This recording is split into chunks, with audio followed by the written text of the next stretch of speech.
Hello, friends, and welcome to this could potentially be our first episode of 2026. We are coming in late, but we're coming in strong with our latest podcast. So it's me, Lucie, and Sarah.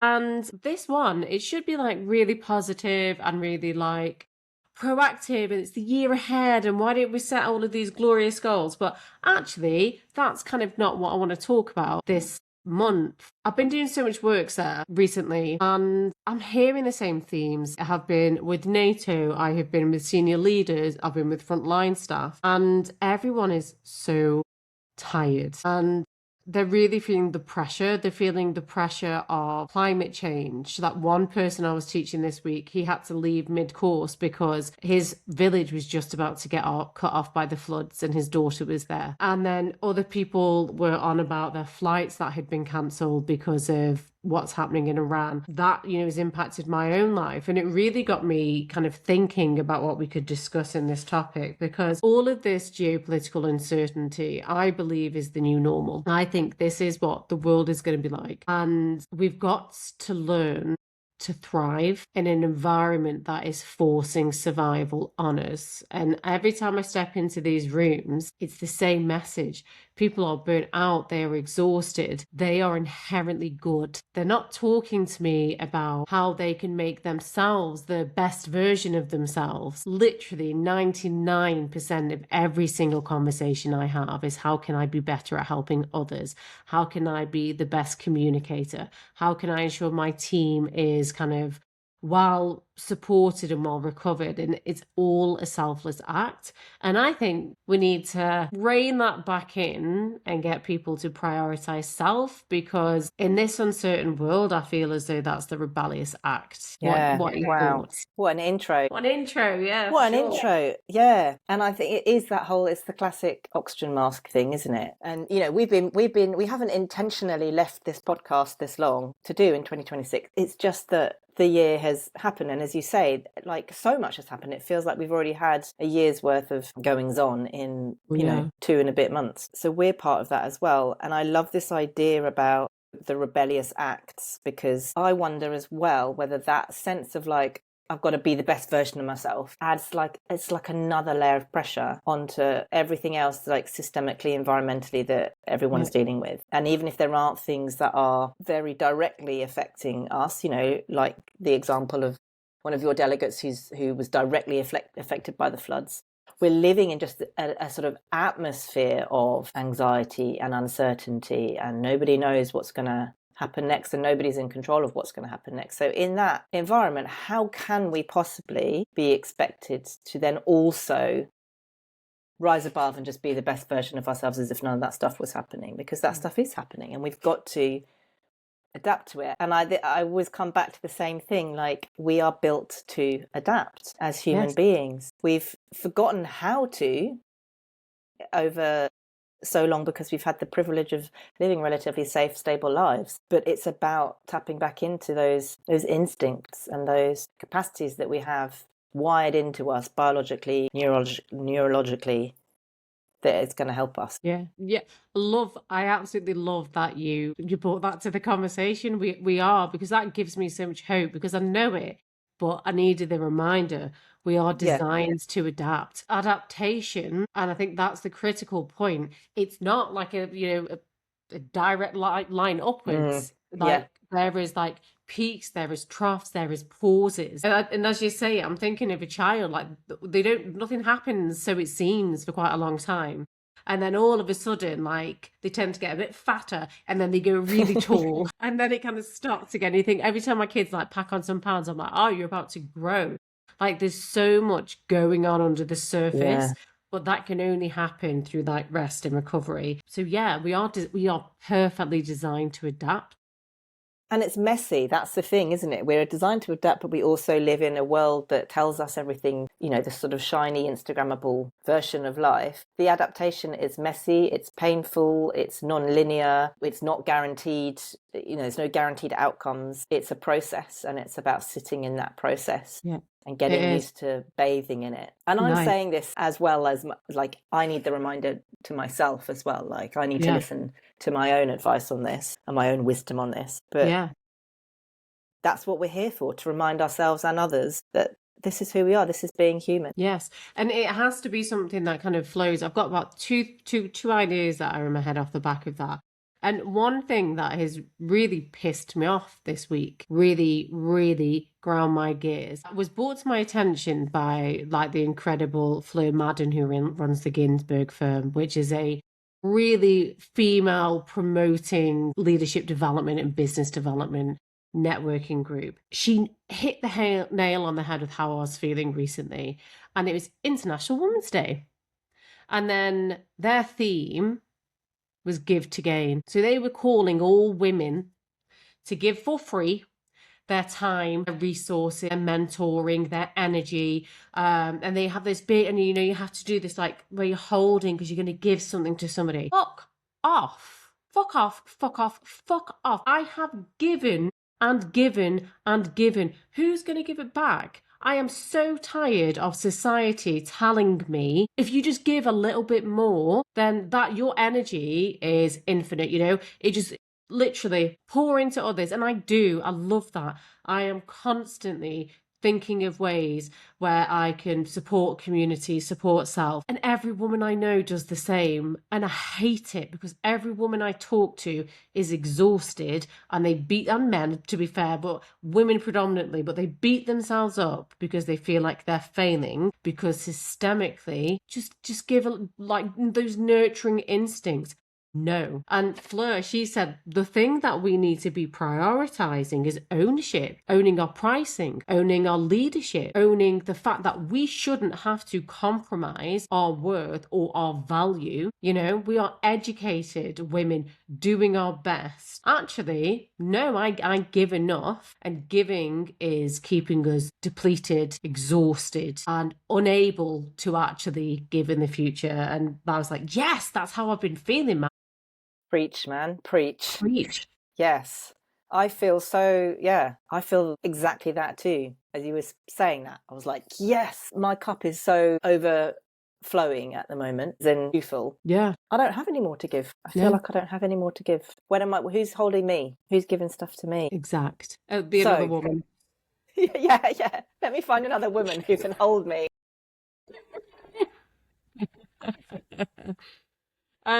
So, Lucie. So sad. We know the problem. We do. The know people the listening know the problem. We do, yeah. What can we give them? Okay, so I've been thinking of this, and this is in my coaching recently. This is what I've been going in hard in. I have been telling to people, I want you to be mediocre. I want you to slow down and go in at 80%. 70% would be better. You could probably get a little bit less, but the effort, the planning, the execution of their work, just dial it back. Perfection doesn't exist, and the more we push, and I am a striver, but the more we push, the more we deplete. Energy has to come back in. And I had a conversation with one client, and she was saying like she'd really, really gone hard on something. And we were looking at biotech, like, her readings, and I could tell like she was like so tired. But I was like, you're the smartest person in the room. That's your job. That's why you are in that room, because you're the technical expert. They don't know what you don't know. You don't have to give 100% because you're not talking to another technical expert. Allow yourself slowness and allow yourself just to be 1 or 2 steps ahead, because then you've got like longevity within your life. You're leaving yourself some bandwidth. Yeah, I love that. Yeah, so as a challenge, just as it, we know what's important and what's not, but just think, like you said before this session, like somebody who's got that sign that says, what did it say? Yeah, one of my colleagues has got a sign, posted up by a desk, and it says, just do the shit version. Do the shit version, yeah. Just do the shit version. And I use that. I find that really helpful. I'm like, just do the shit version. Yeah. Because the shit version is really full of play. Yeah, exactly. That's exactly it. When we do the shit version, we're trying to do the shit version. You won't do the shit. It won't actually be shit because you're good at what you do, you know your stuff, you're highly competent. But by taking the pressure off of making it perfect and just doing the shit version, you can enjoy it more as well. You use less energy and you enjoy it more. And then if you want to tweak it, you can come back to it another time and do more. But probably the shit version will be actually not that shit in reality. Yeah, absolutely. Absolutely. You tell me one thing. What's one of your rebellious acts to help us Well, thrive? that kind of leads us on to like my one that comes top of mind is play more. And that sounds super simple, and it is simple, but it's super hard because we're trained to believe that if I'm working, then I'm not playing, or we have guilt around taking time off or whatever. But actually, I mean, there are ways that you can play, but you can build playfulness into the way that you work. Challenging yourself to do the shit version might be one of those, for example. But even more rebellious than that is actually like when the going gets tough, just stop and play. Like go and do something. Like Like just go and kapow. play. Like so simple but so mind-blowing. Like, Yeah. yeah, Just get outside, yeah, do something that find, watch some comedy, like do yeah. something that makes you laugh, do something that makes you smile. Like the other day, I can't even remember what came on the radio, and I don't even remember if it was if it was like a song I'd chosen or whether it just came on the radio. But a song came on, and I just felt this like unsurmountable urge to go into the kitchen and dance the shit out of it. Like no one was watching. I Like, love and that. I had such a good time. Like you don't need people to do it with. Lovely. If you'd been there, Lucy, we could have done it together, and I would have loved it I'd even have more. been all over But that. like it was like my little special moment of play, and it just the rejuvenation it gave me only needed to take 5 minutes. Yeah. Yeah, when you feel it getting on top of you, play and plan in some time for play as well. Like if you don't save the play for afterwards, do the play leading up to it. You know your stuff. You've got a presentation to give. You know your shit. You've done the But shit let your version. brain do it. You've done the 80% version. It's in there. Go and have a play. Go and do something that's going to take you away from that. Do something that relaxes you, takes you into that flow state, gets you like regulates that nervous system back into a place of safety. Yeah, And then go and do your presentation, and it will be exactly. significantly better for it. It will. And there's like we know that when we choose nothing, just doing, just existing over like the serious business of being an adult, is rest that turns on the default mode network. And that's where everything happens. That's where the magic takes place. Creativity, innovation, like all of that problem solving is happening in boredom or, in just a distraction. Yeah. This is why we have our best ideas in the shower when we are doing something that is not related to the job, when we wake up in the middle of the night, like Eureka, because the brain is doing what it's designed to do. It's figuring stuff out when we're not being serious in that task. And it's important. And I did it the other day. Obviously, I wouldn't do this in every meeting, but it was an appropriate one. We had been talking and my head hurt, and I just stopped and I said, I'm wasting your time. I need 15 minutes and I need to go and put my head in some water and then I'll come back. And they were like, yeah, okay. And I literally went for a swim for 15 minutes and I came back and I was like, thank you. We just sat there for an hour and a half and I would have literally taken your life energy and given you nothing in return. So it's tactical. And then we had a great meeting. It was amazing. But Amazing. you can't always do that. But yeah, like it's high performance. Yeah. It really is. What do I have? And do you know what as well? I was talking to somebody today and she delivers trauma, like really cool, like community-based trauma support into like war zones or into areas of natural disasters. And she was telling me how she like ups the whimsy. She was going into the Ukraine. And she was scary, right? Like you didn't know what you're going into. And she said like she'd never been more obsessed with this beautiful cup that she'd been given, taking photos of it, like sending it with the family because it was beautiful. Like she was really trying to just like play with this thing because she knew that focusing on like beauty and joy was going to make that whole way more regulated than sitting like in that cognitive like soup of, oh my God, we've just gone over the border. And she said it really helped. It's that keyword regulation that you use there. It's not, I think quite often people think about these sorts of things as kind of like, toxic positivity or whatever, but it's about regulating it. We're not denying the fact that we're in a war zone. No. We're accepting the fact that we're in a war zone and we're finding joy anyway. That's what our nervous system needs to regulate us, to put us in the best state to be able to survive and operate well in that environment. Yeah. Yeah.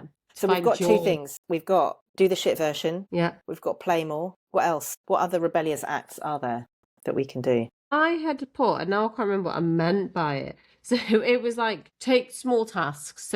Or choose the small act, should I say, when we try and make changes like this, all I hear is, but I do it for a week, you know? I like chase whimsy for a week, or I have my morning walk for a week and then I fall back into it, the old ways of being. And that makes me feel crappy. And then the stress is back in and the voice is back in my head and I'm like breaking myself. Stop trying to do everything all at once. I know you're a high performer and I know that you feel like you should be able to, but literally we're not wired to change everything all at once. And that is okay. When we go from like chronically stressed or chronic working super duper hard, our whole days are full, and then all of a sudden we're like, I'm going to start getting up at 5. I'm going to go for an hour's run. I'm going to journal. I'm going to do 20 minutes of meditation, and then I'm going to have like a home cooked meal for the kids. I've done this so many times. You know, and with like the high standards and perfectionism, like gotta get it right. You are needing to get off Instagram and TikTok for a start, not listening to those bullshitters who don't do these things or they don't have the responsibility that comes with grey hairs. Pick one or two things. Like you've literally, I was teaching leadership yesterday and I was like, you have got to make like new neural pathways. You have literally got to change your brain to do the new task, and that takes time. And it doesn't want to. It's going to be resistant to that because it already knows the old way. So just pick one or two small things and just think over a year. Say if you pick, say like 91 days, I know change is an argument about how long it takes, but say 91 days. For 91 days, just do 2 or 3 things and see it as putting things down. So instead of like I'm picking up like this thing, I'm picking up journaling or I'm picking up this, which makes you feel horrible. Shit, I've got to add this in. Oh my God. Like what are you putting down? Like what are you putting down? So I keep saying to people, just focus on your bookends. Don't think about going to the gym or trying to find like massive balance everywhere, but just try and get up at a consistent time and try to go to bed at a consistent time without your phone. Do that and just see what happens in literally a couple of months. Then pick up, I might go for a walk, but there's no pressure if I don't. And over a year, you will have made the change that you want to, but your brain will have found it so much easier to get to where you want to. And if the thought of like, oh, I'm putting down the stress, the comparison, the exhaustion in the morning when I doom scroll at night, I'm not saying it's going to be easy, but it's going to be easy. So yeah, choose small acts and just stick with them messily. Yeah, you're scaffolding, aren't you? You're kind of building yourself. You can't change everything at once. And I always think, like, I have loads of books that I want to read, but reading for me is quite effortful. And I look at a book and I get overwhelmed very easily about how much time and effort that's going to take me, and it's time and effort that I don't have, and what I'm going to do. And I've realized, I mean, this sounds ridiculously simple, every night over the last 6 months or so, I've started a reading habit every night, and I might only read sometimes 2 or 3 pages if I'm really tired. Amazing. But I've read like 3 or 4 books, and which is way more books than I would have ever read in that period of time before. Yeah. And it's given me, like, now I've all these books on my list, I'm like, yeah, I can do them. It's given me a greater sense of like self-efficacy. It's given me a greater sense of like, whatever else happens, I know I've got that time at the end of the day where I'm switching off and I'm reading. And sometimes I'll read I've got a friend who writes women's literature. I'm reading her novel at the moment. It's just, pure escapism, these little romance stories, which are great. But I'm also reading a book about fun. But there are some times when I just feel like, even though it's about fun, I don't want to read something intellectual right now. I just want to switch off and read that. So yeah, I might have more than one book on, but it might just be 2 or 3 pages every night. And it's the same thing. It's like I'm scaffolding this habit from a baby step. Yeah. And naturally that grows, and when it becomes consistent, it's then easier. It now feels easier for me to fit reading in elsewhere and to do more of it and have more of it in my life. Yeah, I love that. And also Talenji makes books so that we can all can all have a read. That would be excellent. She's got loads of books. She's called Annabelle, and she's got some brilliant chick lit books. Amazing. Google, go on Amazon and see what's about. Yeah, they're great. They're really good, like easy read, escapist, and always with a poignancy as well. Sorry, free ad. That's amazing. That sounds fun. Right. Did you have another one? Yeah, actually, my next one, we didn't talk about this before, but it's come to me, and it's definitely one that I am am advocating for at the moment is get off your phone. Yeah. Drop the tech. It's just such a drain, and it is a massive addiction. Right, and I was talking to a friend about it the other day, and I'm saying this with no judgment. I'm fully addicted, and I'm not, even with my relatively small phone usage, I know that I'm still addicted. Every idle moment I have, I find myself reaching for my phone. If I leave my phone in another room, my kids will bring it to me and say, "Mummy, I've brought you a phone." Oh my God, it breaks my heart. And I was talking to a friend about it the other day, and I said, imagine if your phone was a bottle of vodka, and just imagine like the picture that you have like when you're on the train doing your commute or whatever, or even like walking down the street. All the people you see on their phones, imagine that was a bottle of vodka instead. Like what image does that bring up of our society? So grim. It's like the biggest con. Yeah. And I'm not saying now I've like depressed everybody. God. But it's realizing that actually, and it's not our fault. The algorithms are designed to get us hooked. Yeah. And we now live our lives, and it's very difficult actually not to use your phone for essential tasks. But just bringing a bit more mindfulness to how we do that. Is this going to be regenerating me, rejuvenating me, or is this going to be draining me? Yeah. What can I be doing instead right now? Instead of reaching for my phone and going to Instagram, I could be going for a walk. I could be reading a book. I could be just sitting and contemplating, savoring, listening to music. Yeah. What are the, and again, this is a massive thing to change. So it's finding the smallest thing that you can do first. I charge my phone downstairs in the kitchen overnight. So before bed, me and my husband plug in our phones in the kitchen, up to bed, don't have my phone in bed. We've done that for quite a long time, and I still find myself thinking, I want to just check that thing, which I still feel that slight separation anxiety from it. Yeah. And you're so correct. And this is my kids do. It's like, Mum, phone, I hate it. That's how I feel, because you're correct. Because it's so correct, because you find other ways. Like I was showing you the apps that I'd made, which were playful and fun, but also it's just a way to be online. And me, ChatGPT again, I was saying, like, tell me the future of like social media, like what's going to happen with this like brain drain. And it was like, it's more addictive. Like they are going to make this so personal. It will be exceptionally difficult because the addiction is going to be so severe. So even ChatGPT was like cut that out. And you know what? It might be a little bit of a kind of a paradox, maybe the wrong word. I don't really know what that one means, but we'll find out. You can correct me.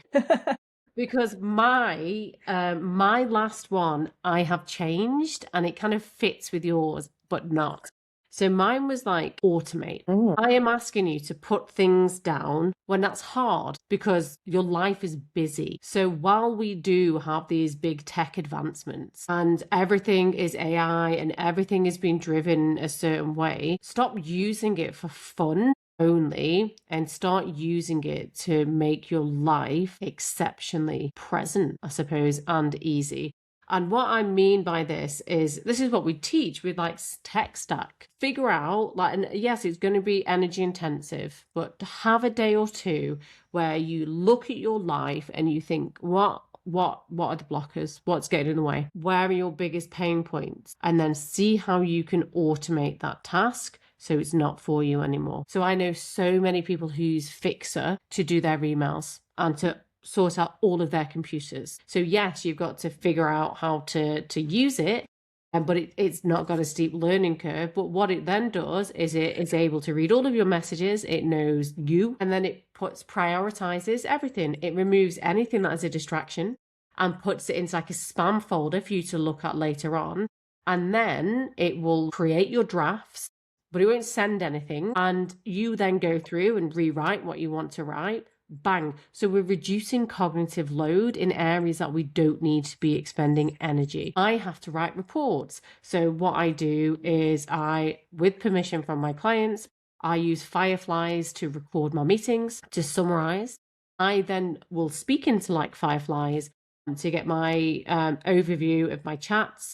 And then I will combine it with something else and make a really detailed report. So like I'll voice note my report, and then I'll use Claude to help me lay that out. It's something that could take me a week, takes me 2 hours, but it's still mine.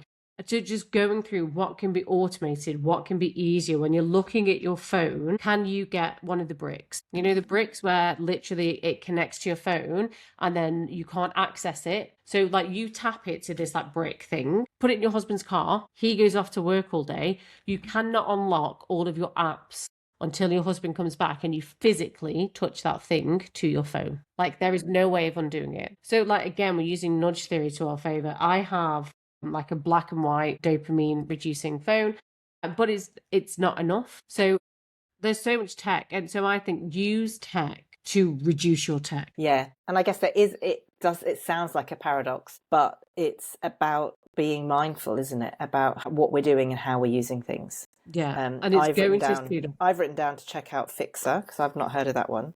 Yeah, actually understanding how all of this tech works. Yeah, like this stuff is like insane, and you could get a prescription, particularly for like, well, for busy leaders. You absolutely, God, what's Jemmy's surname? The AI lady, she's called Jemmy. She works with, we should send her details. She works with like organizations and shows them how to use AI to give them back time so that they can spend more of their energy building relationships and communicating more effectively and being bored. That's what Deloitte want to do because they understand. Yes. Super good. So she's a great, I'll have to find her full details. She's a great person to follow. But then for the rest of us, this tech is so incredible. And we're using it to make like funny videos of Donald Trump, which I'm not against, man. Some of them are hilarious. But they do such exceptional things. And if we had like 2 days and $100, we would be able to automate so much of our shit and give ourselves so much time back. It's incredible, yeah. And that is the productive, healthy use of AI, isn't it? And it all gets blurred into just tech and, you know, the same sort of phone addiction that we were talking about and mindlessly scrolling on Instagram. And that leads us to my final one, which I've sort of changed, but I haven't really changed. I was going to say slow down, but I'm changing that to actually get bored. Yeah. Because what you just said reminded me, you know, we're so uncomfortable. We're so overstimulated. We're so uncomfortable with the idea of being bored. We don't even want to let our children get bored. Boredom is where creativity thrives. Yes, I've got ants on me, sorry. Yes, it is. As you do. As you do. I'm in my garage, man. I'm surprised there's not a possum over my head. But yeah, it is. Yeah. You're correct. And allow yourself to get bored. I think as women, we have a lot of guilt attached to doing nothing. So we feel like we need to be productive, and then we look at our phones and there's always something we can be doing. There's always a message to reply to or something to buy or something that will suck us in and draw us in. We don't allow our brains enough time to just sit and get bored. It doesn't mean when I say sit and get bored, I'm talking metaphorically. We don't have to literally be sat down, can be. But it's like, what would happen if you built in time to do nothing, like and protect that time? I'm doing nothing. I'm having an hour today where I'm going to do nothing. I find that really uncomfortable. I don't know how to spend my time when I'm doing that, and that tells me that it's a good thing to be doing. Maybe I'd maybe start at 5 minutes. You know, if I when the leaders I speak to, they'd laugh. They're like, I haven't even got 30 seconds, and I'm like, 5 minutes, just find 5 minutes. Start there, like build up until that hour becomes the foundation of everything. Because it wouldn't take long before you feel like, oh God, I haven't had that time just to literally look at the flowers, and I feel awful. Yeah. And it's because our nervous systems are so aroused, not in a good way. Where if we stop, then they're kind of, you know, we've got this nervous energy in us that feels like it needs to go into something. Yeah. But the more that we can give our nervous system that time for it to regulate, the easier that will feel. Absolutely. And we live in an uncomfortable world. So this is where the playfulness comes in, like giving ourselves a safe environment within which to feel uncomfortable helps us become easier with the idea of discomfort. Yeah. Does that make sense? Absolutely. So we're going, I'm gonna have this, I'm gonna carve out this time for myself without knowing what I'm gonna do with it. I'm going to allow myself to get bored. I'm just going to, and I'm in my own home. Nothing bad's going to happen. It's safe and it's boundaried, but I'm going to get myself used to it, and I'm going to see how it feels and notice the impact that has on the rest of my day. I love it. I love that. It's just made me think, you're saying all the dropping bombs today, Sarah. I'm like, oh yeah, That just makes so much sense. That's amazing. And it's made me realize, do you know what's become one of my, this might sound so self-indulgent, but it's not. I purposely tried to do this to train my brain. I don't know if I said it to you the other day when we were just talking. One of my new favorite things to do is when I get into bed and when I wake up, normally everything's going on. Shh. You know, even if I've tried to be chill, I get into bed and I'm just like, all of the chaos, all of the drama. And because I have been fractured all day, scrolling, jumping, parenting, working, my thoughts also are the same. Yeah. And then I wake up and it's the same, like straight into whatever it is, like the last Instagram reel or TikTok reels, like in my head and thinking of 1,000 things. I have been purposely talking to myself like I'm in love with myself, like as in like I am my own best friend. So literally, and it took a while. So when I get into bed, I just talk to myself with such kindness and love. And I say all of the things I'm really proud of myself. And I thank myself for trying today. And I think of all of the joy for tomorrow and the strengths that I want to have. And I really work hard at just being my own friend. And I do it at night time, and I try and do it in the morning as well. Like first thing, going into those sleep states, because that's when we work with the subconscious more. And in the morning when I wake up, I'm like, good morning, friend. I love you.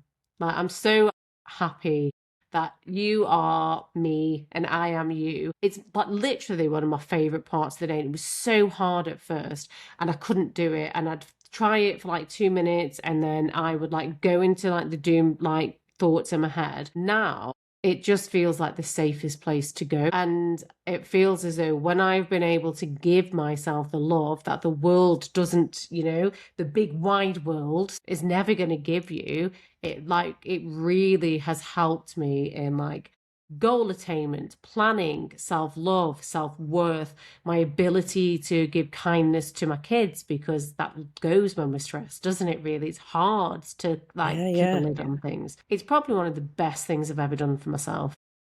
That's amazing.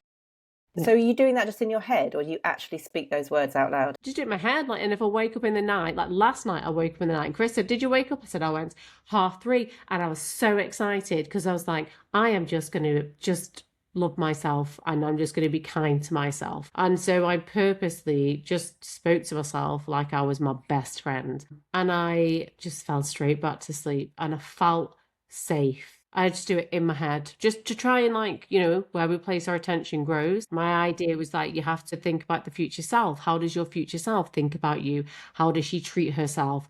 And what's the level of respect she has for herself? I can never be that person if I don't love myself, if I don't respect myself, if I don't give myself grace. But I've got to teach that. And so for me, it was those bookends. And then I'm so much kinder to myself, because I'm not talking to myself. I've not weaponized language. I've not turned myself against me. I see myself as my friend. God, That's such like a a great little, practice. people are going to be like, oh my God, Lucy. But yeah, like, But the amazing thing about that is nobody else needs to know that you're doing that. no. I went to a talk by Marissa Peer once. I don't know if you've heard of Marissa Peer, but she works with A-list celebrities and things like that. And she just said, it's the one thing that I know when I meet anybody is they need to know that they're enough. Yeah. And she said, what you need to do is go home and get some lipstick, or it can be anything, it can be a post-it, whatever, write it on the mirror, you are enough. And I did that. I went home to my flat and I wrote, you are enough on my mirror. I had it up there for months, ages. And it was a really nice thing to see every time I looked in the mirror. And you are. Yeah, I love that. And how would you feel if I sometimes hear my kids, I've got one child, I'm like, who do you love the most? She's like, myself. I'm like, yes, you do. Yes, you do. Some of the others are like, oh no, you can't say that. I'm like, yeah, because you can't love others if you don't love yourself first. And it kills me. I think if I want my children to pour love into themselves and to see themselves as I see them, I got to do the same. And people, oh, it's indulgent or it's so self-centered. No, it isn't. Being so consumed in your own misery and your own self-loathing that you are angry and brittle in your day-to-day, that is a selfish act. The second we choose love, acceptance, and joy, it's the second that we shift states and we can give that to other people. So I really think that working on that internal voice is the most giving act we can actually do for everybody else. There you go. Mic drop. Pal. Yeah. We've got to end it there. But what a way to end it. What a way. I'm going to start doing it, and I will report back to you how much I love myself. Try it. It's so hard at first. It took me a good month. I think I might have to write it to start with. I might just have to sit there and write before I go to bed all the things that I think are great about myself. Yeah, to get it to go in. Do it. And every time you look at your husband and he annoys you, just think, what's 3 things I can like about you today as well? Sometimes it might just be like the hair. Oh.